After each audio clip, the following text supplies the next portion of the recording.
Many times, people often ask me, like, what type of proxies should I use for a certain job and apply on a certain platform, and what is the best proxy provider out there? Now, personally, I do have a couple of them, but one of my best or my favorite, right, is IPcook. And this platform basically provides amazing, reliable, and authentic residential proxies and at very low prices, like from 50 cents dollars per gig. And I also use it as well, as you can see my balance right here. So what I'm going to do, basically, I'm going to explain almost everything about this platform and how you can actually purchase the proxy, set it up, and basically use it. So I'm going to show you the entire process. And again, it is important to let you know that we'll be looking mostly at residential proxies, right? So that is the product that I will be talking about in this video. So I did a little bit of research on IPcook on Trustpilot, right? And it has 4.4 stars out of 12 reviews, which is amazing. And you can actually check the company summary review right here and just start it. Most people seem to have a positive experience after using IPcook. So IPcook basically provide different types of proxies from residential, ISP, and for data center. So as I've said, you can actually buy a proxy from as little as 50 cents per gigabyte. And as you can see, they provide 55 million dynamic residential IPs, and these are actually from 185 plus locations around the globe, and they always have a 99.9 success rate, and they also offer both HTTP and SOCKS 5, which is actually very good. And if you're someone that needs a constant IP that doesn't change, they also provide sticky proxies as well. And as I've mentioned before, these actually come in different packages, from the basic, which is 3.2 per gig, which is actually the one that I'm going to buy. And you've got the advanced for 2.4 per gig, and you have to pay 60 bucks. The small enterprise for 0.8 gig, and all these do have different features. For this one, you can actually get a 1 gigabyte traffic. This one, 24 gigabyte traffic. So depending on your needs, you can actually choose any of these packages. And the nicest thing about this is that they do not expire. So which means you have to exhaust the entire gigabyte of traffic before you can actually buy a new one. Now, if we look at this side, right, we've got the dashboard, right, which basically display an overview of all the elements of the website. And we do have the buy proxies, and this is where you can actually buy any of these packages, right, depending on your needs. We've got the setup proxies. This is where you set up your proxy, and the usage statistics. This is where you can actually monitor your data usage. So if you scroll further down, you'll see a more plan. So this is actually where you get more packages or more plans for your use case. With the 10 gigabytes, 50, 100, 250, 500. So this is actually made so that you can actually pick any of these that actually suit your own use case, like what are you going to use it for. And this is actually good, especially if you want to spend a certain amount of money, right? You don't want to ever spend or underspend, like basically getting the best package for your own end of a freelance business or whatever the case might be. And right under setup proxies right here, you'll see different proxies. Like for example, if you've got residential proxies, you can actually set them up here.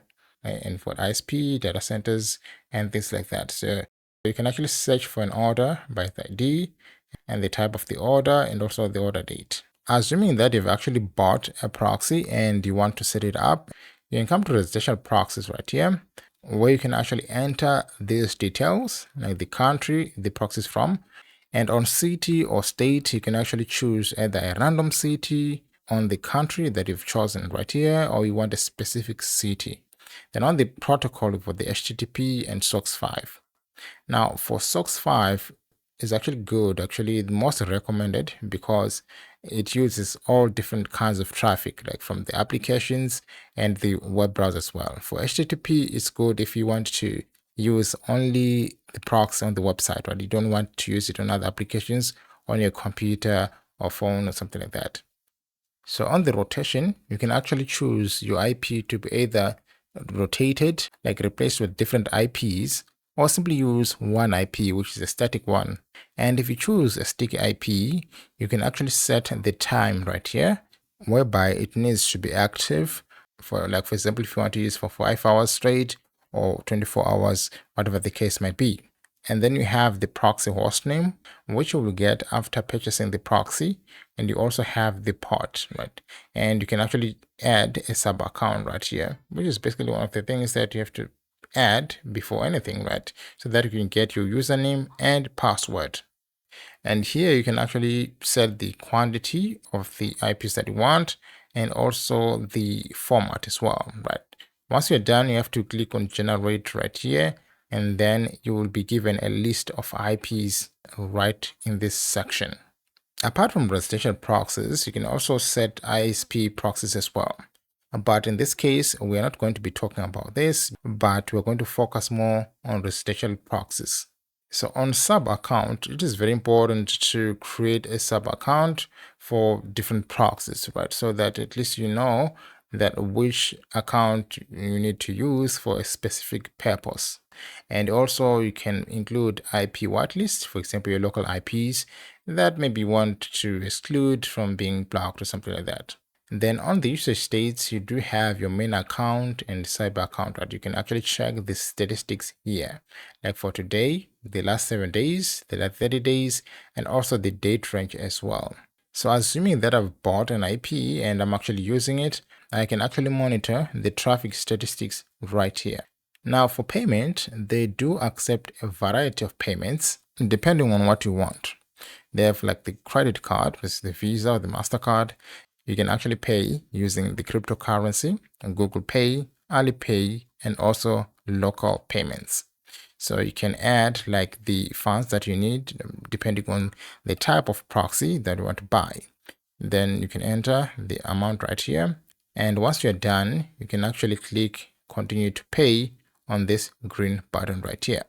You can also check the account as well by coming right here and click on this arrow right here. And this will take you to this page where you have the account settings right here. And here you have the account, email, and the password, and also have the API token as well. So in the following instance, I'm actually going to show you how you can actually buy the proxy and also use it. And the first thing is to go to buy proxies, then go to residential, then scroll down to these packages. And here I will select the one for $3.2 per gig. Then click buy now, which will open the order summary. Then scroll down to the bottom to where it says balance $4 and click pay. And this will show success right here. And you can see the traffic remaining and also a new balance on the top. Then after that, you have to add a sub account. Then enter the username and the password.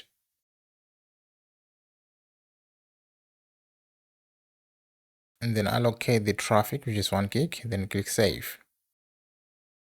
Now you have to enter the details such as the country. As you can see, you've got a variety of countries from the United States, the UK, and other countries. Then select the city or state. Then select the protocol, which is SOX5 for me. And then on the rotation, you can select sticky IP or random IP. Then you select the time in either minutes or hours. In my case, I'm going to put 24 hours. So this means the IP will be available for the next 24 hours without changing. Then check the quantity, then also the format. And you also have the option for the API integration from PHP, Python, Node.js, Java, C++, and so on. Then after you're done, you go to generate and click on that.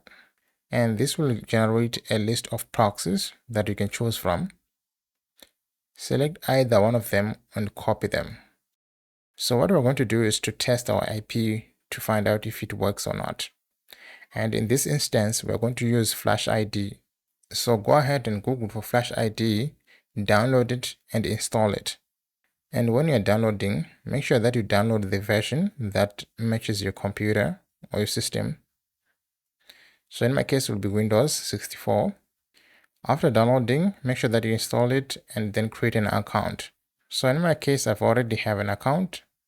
So what I'm going to do is to create a new profile, and then I'll select Windows 10 under the system, enter my profile name, then add proxy, go back to IPcook, select and copy a proxy, come to SOCKS 5, and then paste it. And then after that, I'm going to click create. Now I've successfully created a profile. Then start the proxy, which will download a Chrome. Then I'll search for what is my IP so that I can check the IP address.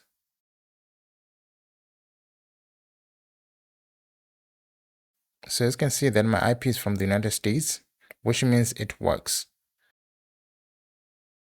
And you can go back to IPcook and basically check the usage. Go to user states, and then you can check the data. As you can see, I've allocated 1 GB. Then go to usage detail, and here you can see that I've used 204 kilobytes. So guys, that's how you can use IPcook. And again, thank you for watching this video, and until then, see you on the next one.